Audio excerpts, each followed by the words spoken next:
warmer.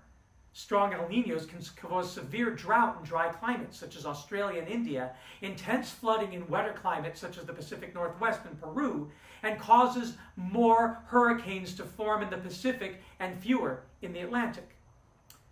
Before 1978, 12 of 14 El Niños formed east of the international date line, the study found.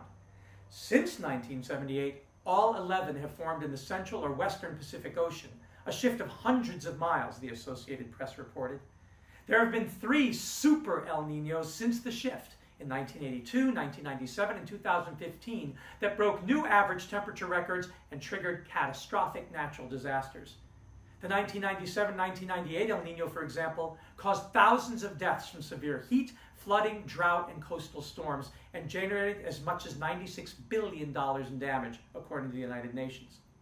If global temperatures keep rising, El Niños could continue to intensify, with major impacts on societies around the world.